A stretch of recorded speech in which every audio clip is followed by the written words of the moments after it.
I'm just gonna push you a little bit, okay? Just a little bit. Okay, there you go.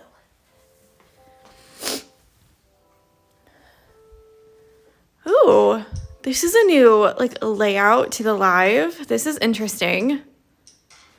Okay, hold on here. Hold on, this might get a little bit shaky. Oh, this is so strange. Okay.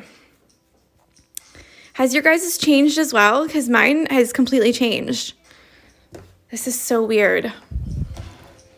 Okay. So at the moment, I can see one comment on the bottom, or if I do the arrow up, the video goes really small on the top and all the comments go on the bottom like that. Oh, how strange. Okay. Hi. It's different. Yeah, I don't know about this. Don't start licking, please. That's one, it sounds disgusting. Okay? Just have a little nap or something. Mine's different too. Yeah, okay. I'm glad it's... I don't like it this way. Yeah, I liked it before because I could see the video really big and then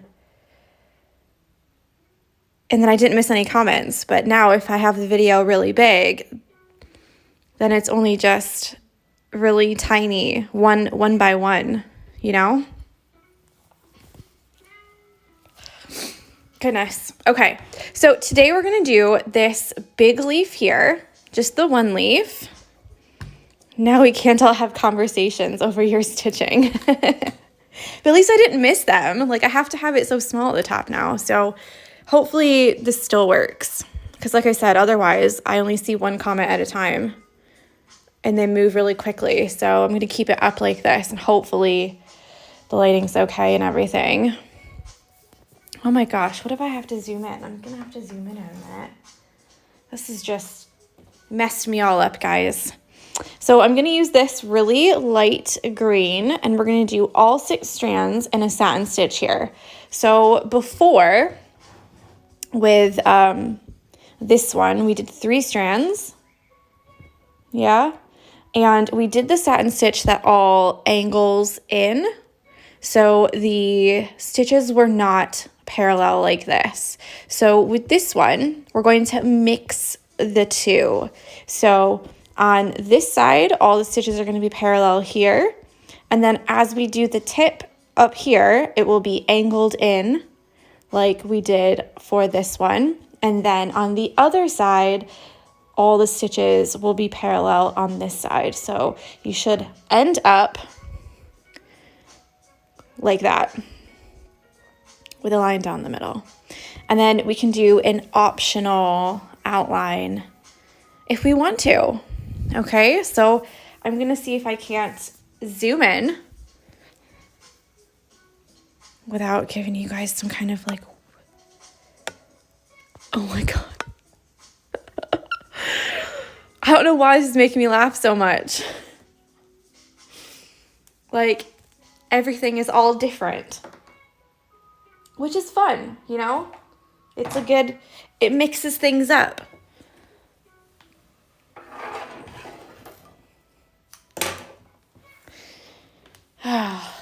Lots of waves. That's fun.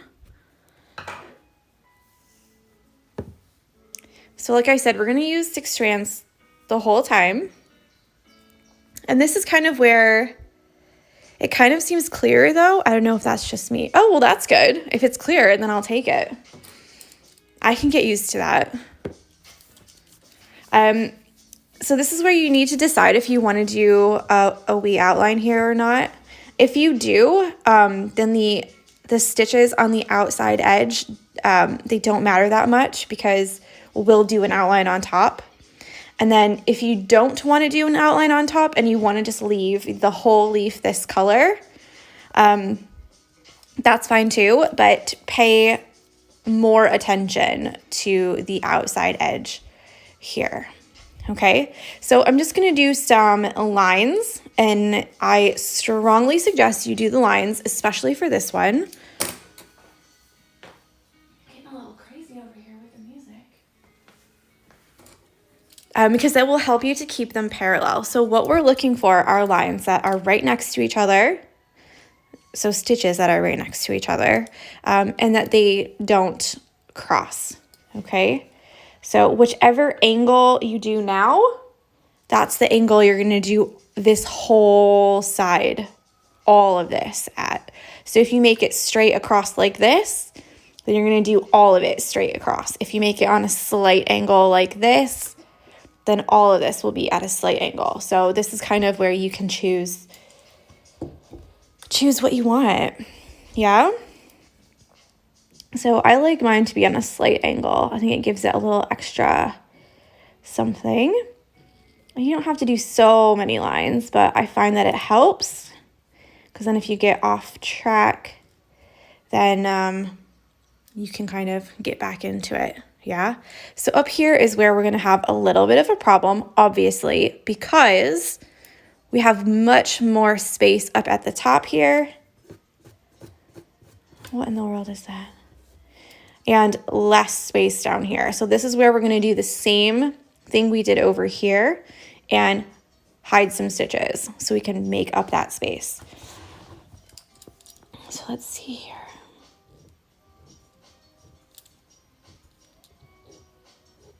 There is a question, and I will answer that in just a minute.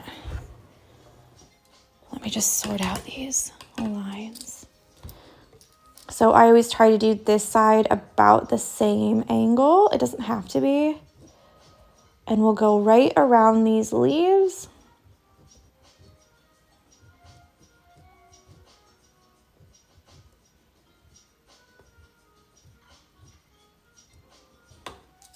Like that. So you should have something like this.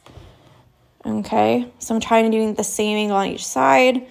The lines are parallel, except for at the top where we're gonna squeeze some in there. So we'll get stitching. Quick question, what fabric do you use the most? I just got some linens, and it's like cross stitching as it's quite loosely woven. Yeah, linen can be quite loose. I tend to use quilter's cotton or quilting cotton. And just the solid colors. You can use Kona cotton, it's a little bit more expensive. Linens do work, or cotton linen blends. Linens are hard because you kind of want to touch and feel and see them before you commit. But I quite like the look of them. Okay, so with these, I tend to start in the middle. It's just a weird habit that I have. I don't like to start down here because you can get the angle wrong down here, and then you've thrown off the whole side. So I always tend to start in the middle somewhere. And like I said before, if you would like to do an outline, then don't worry about this outside edge here. Is that zoomed in enough for you guys? Let me know. I can do a little bit closer if you want. Yeah, so if you're going to do an outline, then you don't have to worry about this here so much. But if you are not going to do an outline, then pay attention. Keep an eye on where your stitches are. Just want to make sure you can see it, because the video is so small for me. It's like so tiny. So if you guys can't see something. So all we're doing is we're just laying these right next to each other. Now, a traditional satin stitch, you always come up on one side, always go down on the other. So we're just going to do that for a little while, and then I'll show you the thread saver way. We don't want to see any white between your stitches. So this is where satin stitch can get a little bit tricky, because you need to know how thick your thread is, so you know how close together to put your satin stitches. So like I said, all up on one side, down on the other. Now this way uses a lot of thread, because essentially you're doing the exact same thing on the front as you are on the back.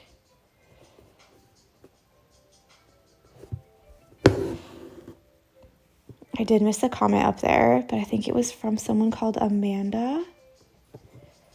And they said that they've learned so much from my videos, and thank you so much. That's so kind.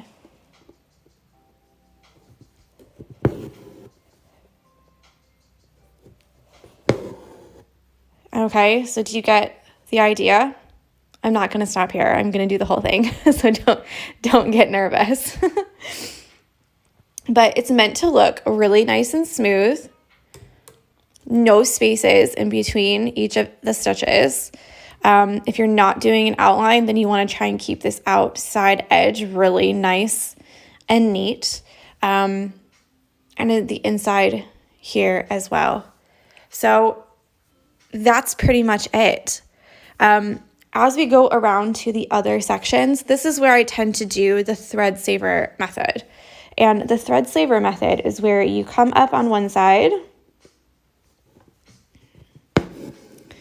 go down on the other, but then you come up on this same side.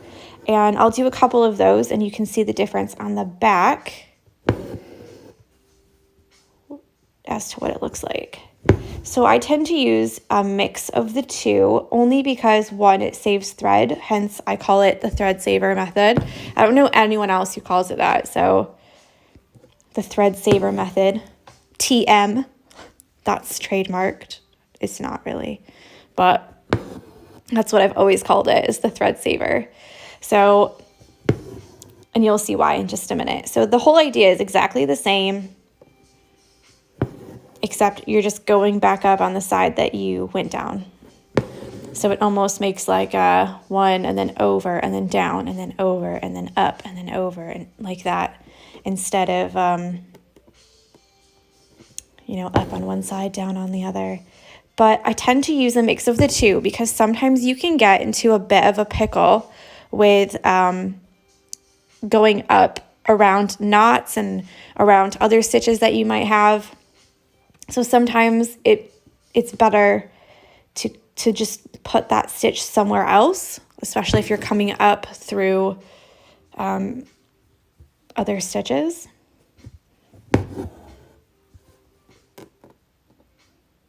Okay, I'm going to flip it over now because I've done about the same amount of each one, and then you can see how much thread is saved on the back to compare the two.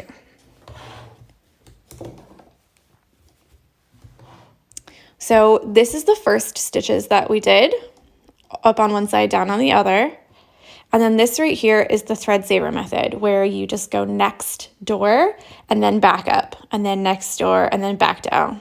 So you can see how there's no thread on the bottom here, but on this one it's wrapped on the front and the back.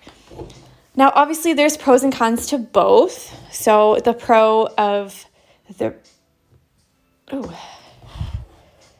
the regular satin stitch is that the stitches seem to lay a little bit nicer, which is why I tend to use a mix of the two instead of committing fully to one or the other.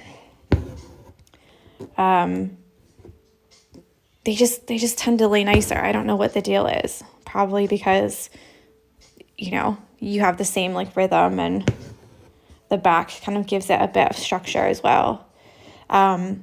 But the con of this way is that if you continue doing all up on one side and all down on the other, and you pull too hard, then you can really squeeze this fabric together. So if you can imagine almost like these two things like pulling each other together, because on the front and the back, they're both covered in thread and they will squeeze if you pull too hard. So that's something that you don't want to do. You don't want to see any tension in the fabric. So you don't want to see it puckering together like that, or having like and you shouldn't be pulling really hard either. So you don't want to have like big gaping holes or anything like that.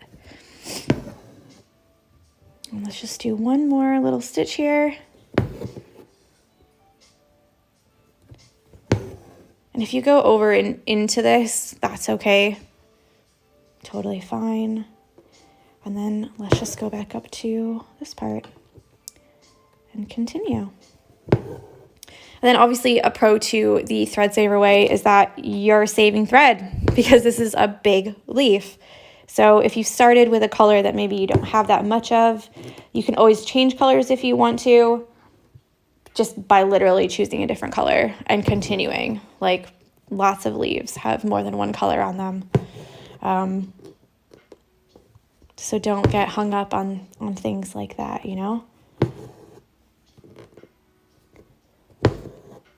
What else? I feel like I was going to say something else and I don't remember what it was.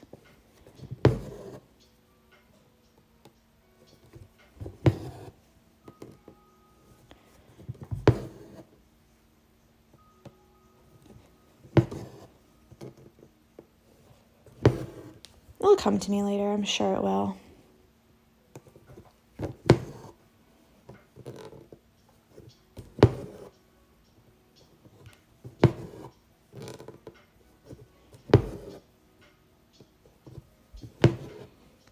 I love this. Oh, thank you.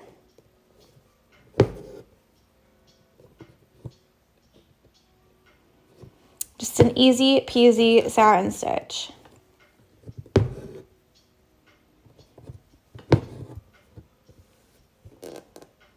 Now, I do say easy peasy, but it does take a while to get it right. So if yours is looking a little bit crazy, that's okay. Don't worry about it.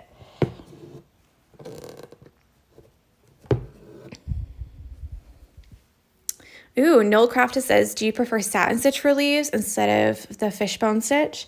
I think it depends on what you're trying to accomplish with your stitching. So if you love the texture, then I would definitely do something else.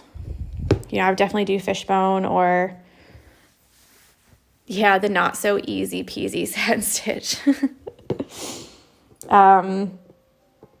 Yeah, like if you love the texture of it, then the fishbone stitch looks really nice. But satin stitch is one of those, like, just really key filling stitches because they work so well for loads of different things.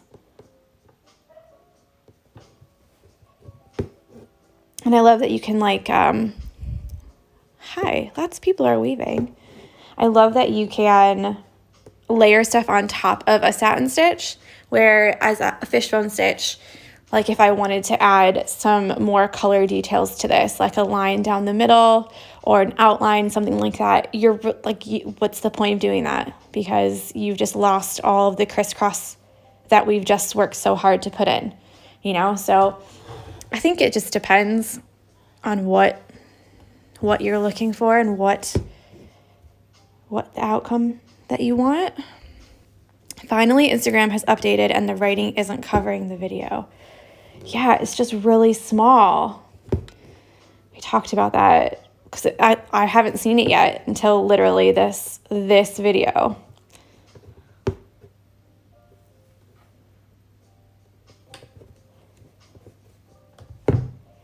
Okay, so I'm out of thread. So I'm just gonna flip it over, do a little knot, and then continue. And when I continue, I'll start at the very tip and then do each side. Because remember I said I like to do the middle first.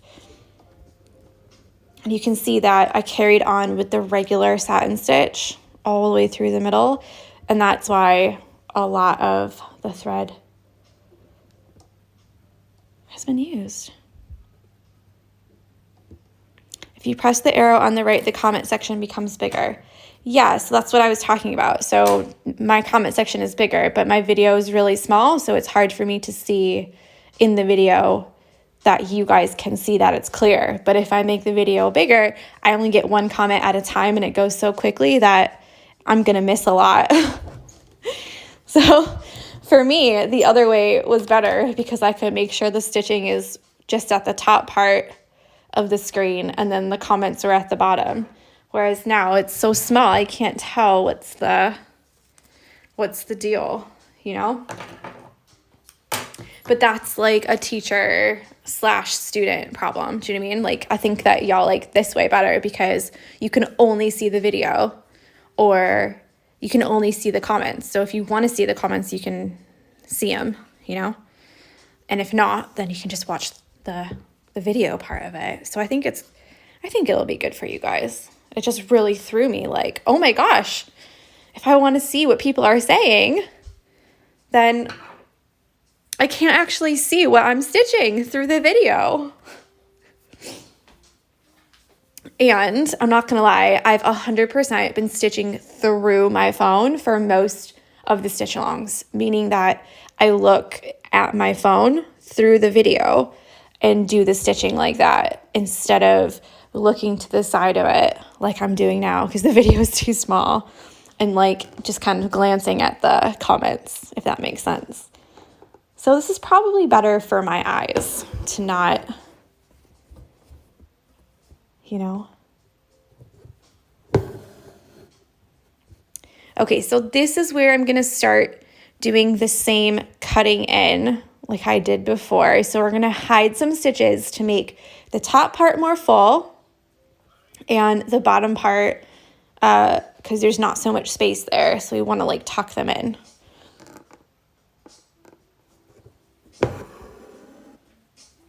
Why did I make this thread so long?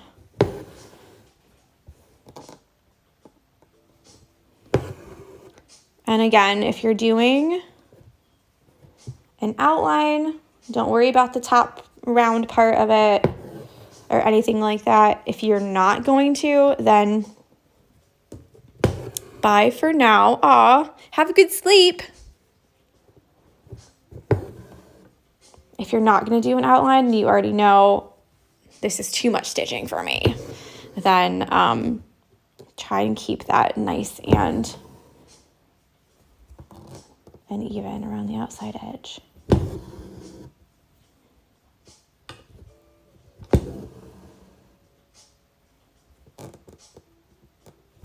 Now, I wish there was like a formula that I could give you guys to fill out the top so that everyone's would, oh, not going to sleep, putting the kids to sleep. It's 8:22. For some reason, I thought that it was later there.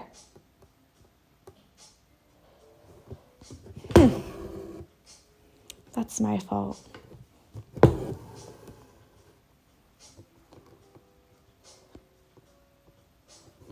But yeah, like I said, I definitely wish that I could give you guys like a formula to do, like, first you do one of these. Oh, thank you, Jessie.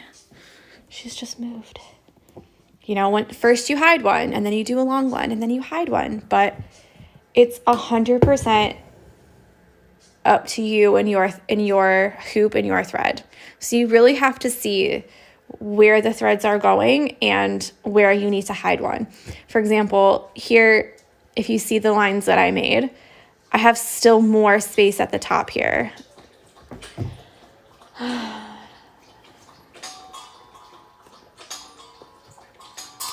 I'm sorry. I didn't think there was any left for her to even drink. So we're just gonna fill in the top until there's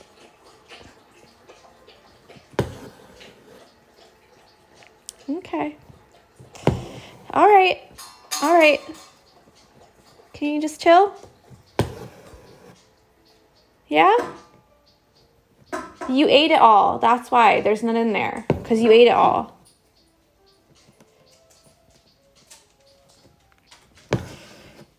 Oh my goodness.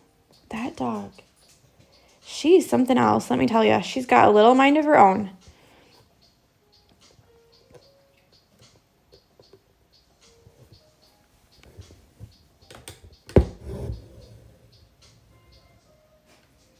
Okay, so I've got that part done. This right here is where I hate. You ate it all. That's why there isn't any more. Go have a little nap, and then I'll give you some more later. Go upstairs into your room and lay down. Wow, I've just come full circle. I think I've gone through the knot.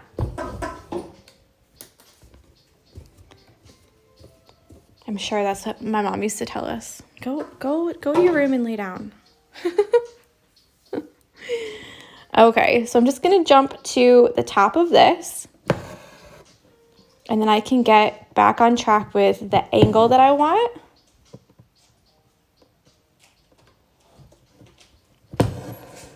She's just laid down next to her food bowl, like, refill it.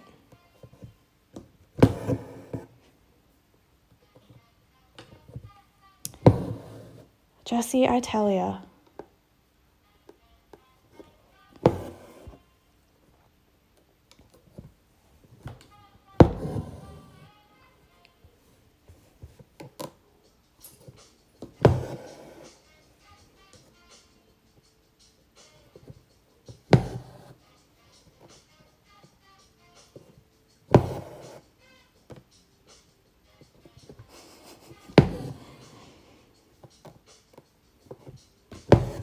Now, when you do the other side, a lot of people will say, I can't get my two sides to look the same.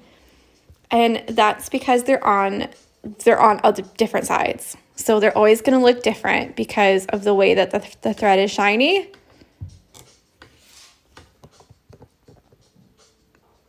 And that's something that no matter, especially with 6 strands, no matter how hard I've tried to make both sides look the same, for me, they don't ever look exactly the same.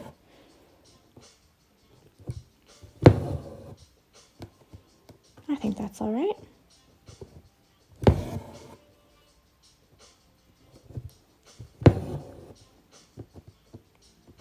Also, I definitely like to work like from the bottom up on this side. I don't know why, but that's another like weird thing that I like to do.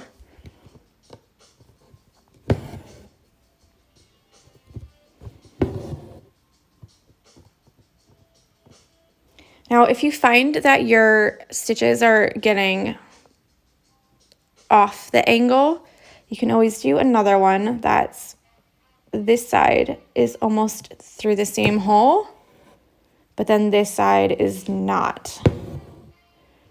So you can get that angle back and continue on. So that happens to me a lot, especially, ew.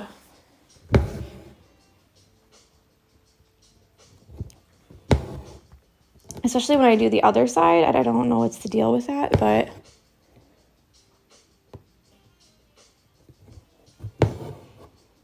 it's one of those like fruit fly things. Get out of here.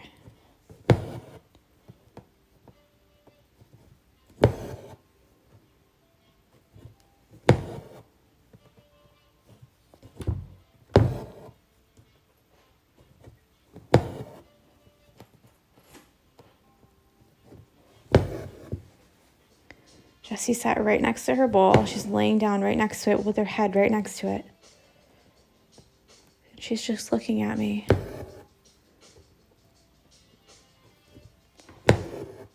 She's like, I'm so sad. Why did you take all my food away? When actually she just ate it.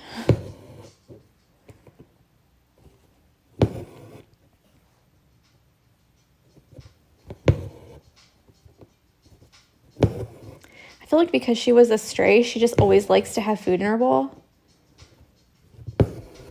Hi guys, lots of people wave in. I like how it gives the hand and it also says wave. Just to make sure that it's not like slap or something.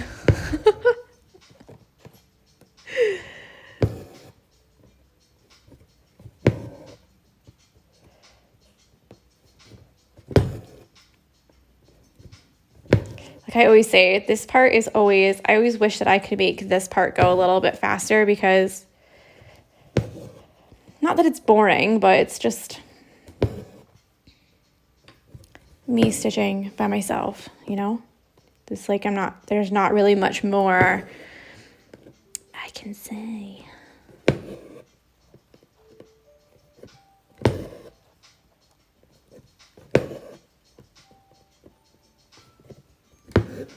But I will do the outline and show you how to do it.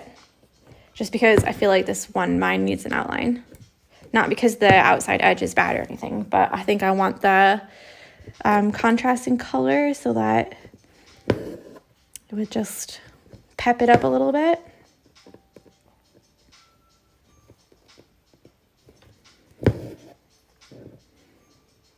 Let's see if I can win thread chicken with this.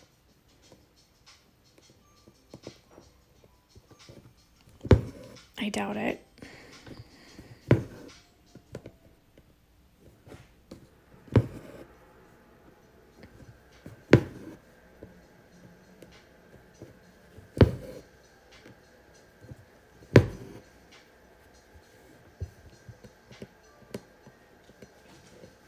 Could you share and tell a story on how you got Jessie? I never realized she was a stray.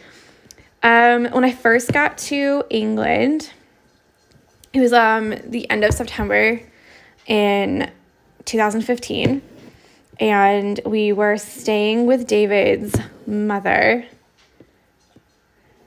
And I've always had a dog at home. Like, I think there wasn't a lot, like, I always remember having a dog at home, except after Tuffy died when I was little, and then we didn't have a dog for quite a while. But then we had Buddy, and Buddy was the best dog, and then he passed away. We got Cooper, and then my brother's dog Simba passed away, and we got Rusty. So we've always like had dogs around.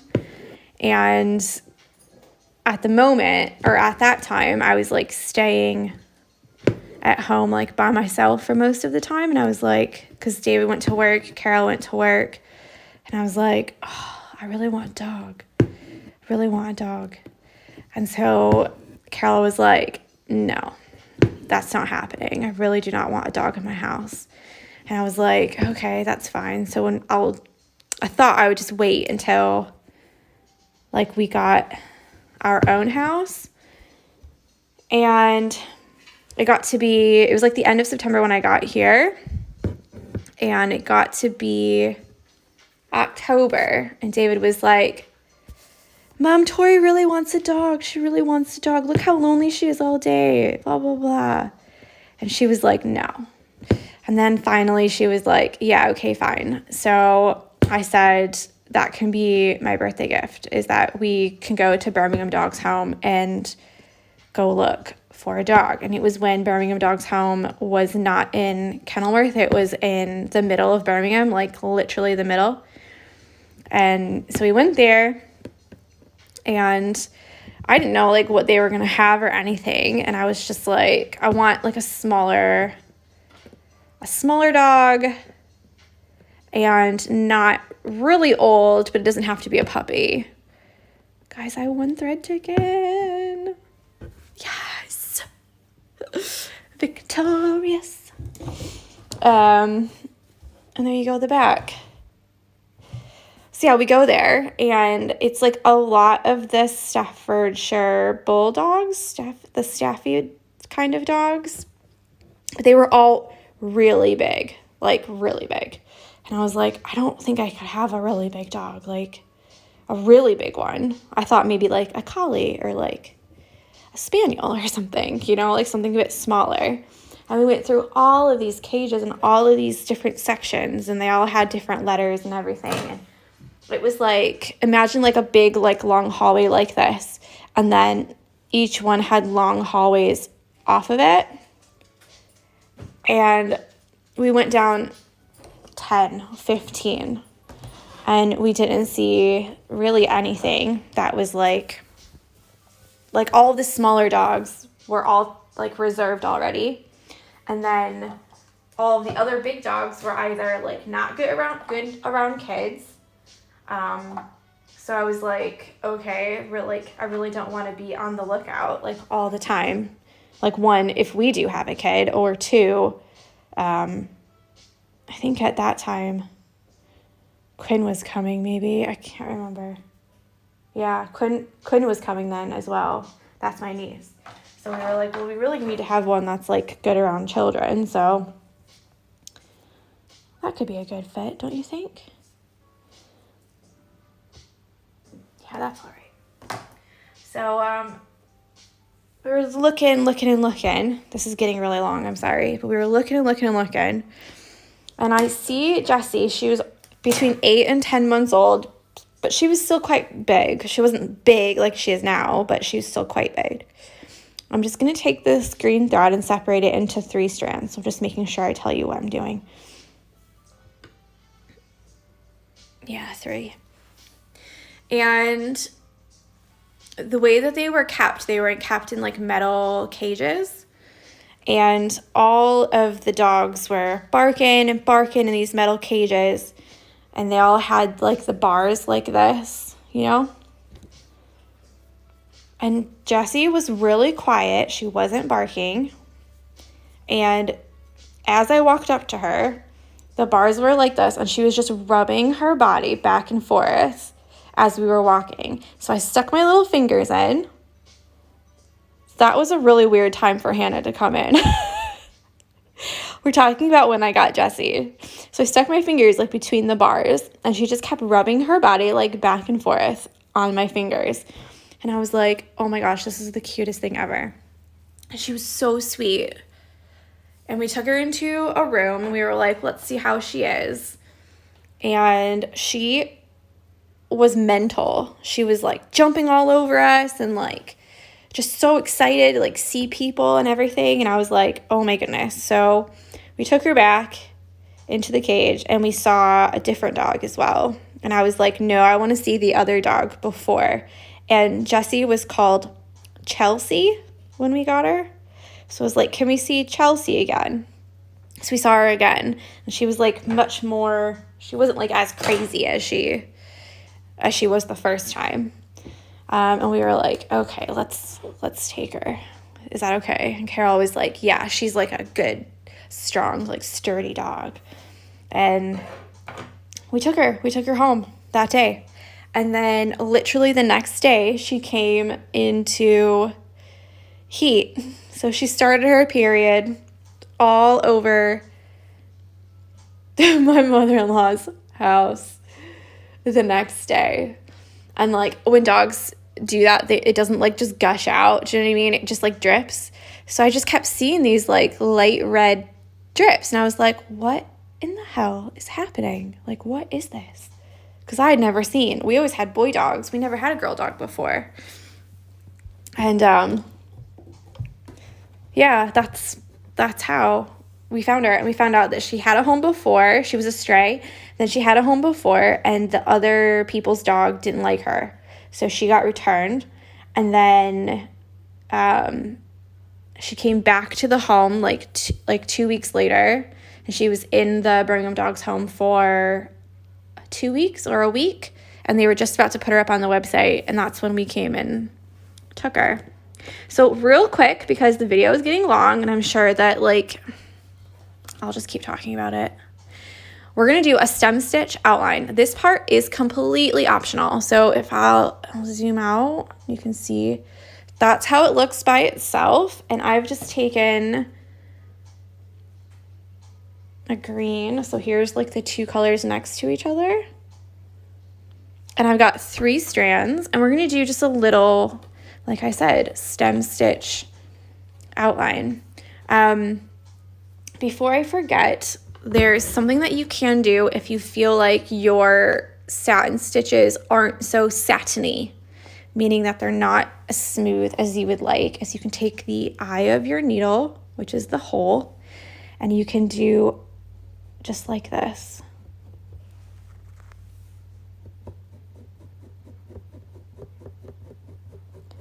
And run it over the top. And I would suggest doing that before you do any kind of satin stitch, because you can go straight out with it.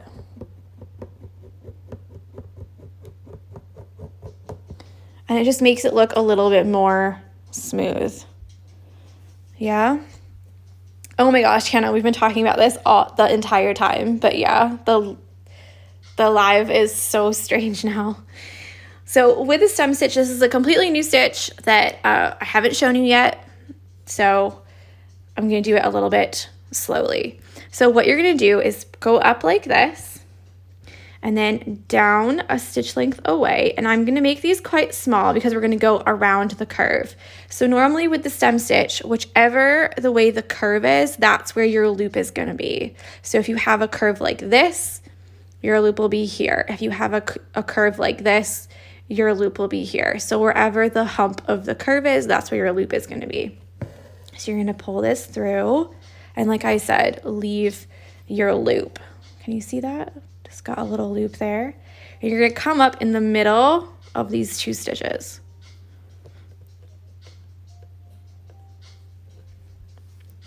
And then pull it. Yeah? And then do another loop. So the length of this stitch from the first one, from here to here, is going to be the same length as the other stitch from here to here. So you're only going up a little bit because we want these to be the same. Leave your loop like that and then come up where you went down the first time. See? It's so small. Please tell me if you can't see it. And these colors are very similar too, so this is totally my fault. And you're just gonna continue that all the way around.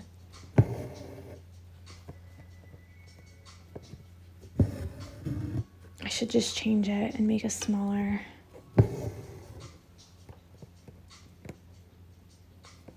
Not smaller, lighter color. Okay, so we've just done the first hump, okay? So the next one, because obviously we can't start the same way that we started here, yeah? We're just gonna do this part of the stitch first.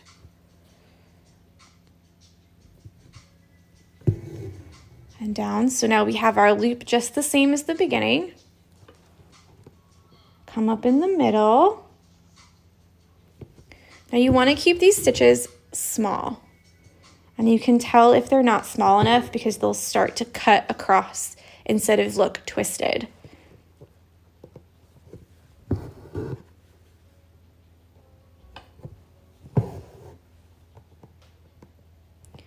So they say that all of these should all be the same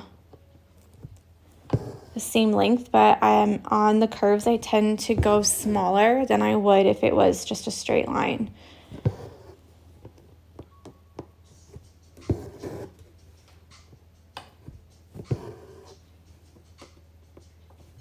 And that's it.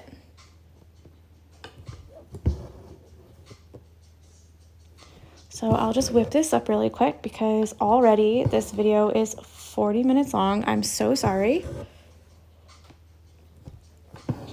Jesse's come back to lay on my feet, so that's always comfortable. Have a lovely day, everyone, going back to bed. You should go back to bed. It's like the middle of the night for you.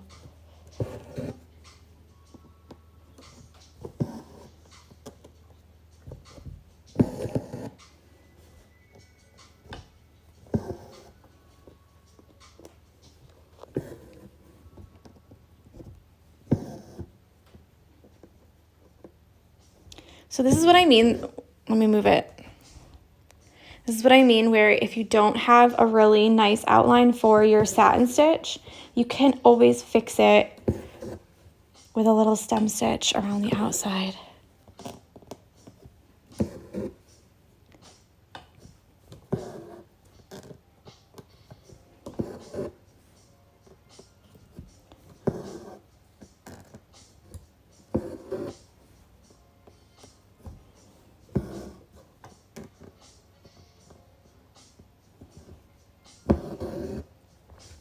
Beware of any knots that you have as you're going around. Oh no. Oh no. The hoop is gonna fall out of the hoop stand.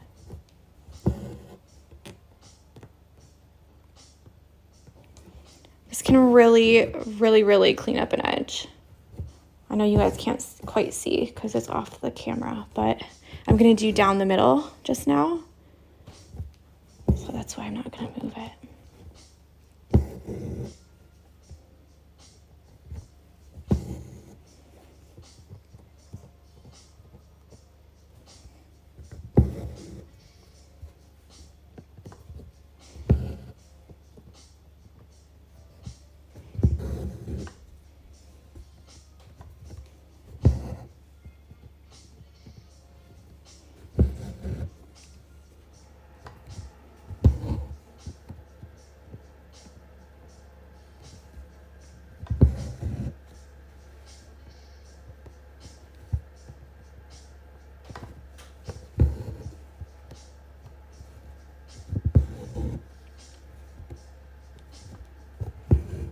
right, so that's about it. I'm gonna do the other side after the video is finished because there's only a little bit there. And this hoop's about to fall out.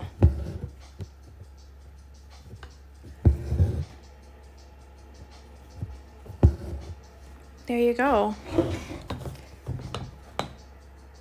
So the back looks like a back stitch. And then the front is like a twisty. So here's what it looks like. It just gives it a nice, you can do the same color as well if you don't want to do a contrasting color. And the back looks like this. So you should have almost a back stitch on the back. And the front will be like this. So there we go. Apologies for the long video and chatting. This is what you should have so far, but obviously, you know, I need to finish this right here. I just didn't have enough time yesterday with the orders, and I had like 3 or 4 hoops to stitch up as well. So there's that. So I'll finish this right here today, and then I'll also finish up here where it looks like it goes around the other plant. Use your brain a little bit with this though, because you're only gonna do the outline. Yeah? So what I mean by that is here at the top, and then here, stop, and then just this little bit here, there, and then here, and here. Okay? So please don't go around all of these leaves because that's not the cutout of the plant. Does that make sense? You're just going to go around the outside as if this right here was, you know, an outline. I hope that makes sense. Maybe I'll do it and then post a photo later today or something. So that's it for me. Obviously, I have to finish this side here. Are you kidding me? And then I have to finish this. So I hope you have a lovely day, okay? And I will talk with you tomorrow. Bye. I don't know how to finish this now because everything's changed. Oh, there we go. Okay. All right. Bye.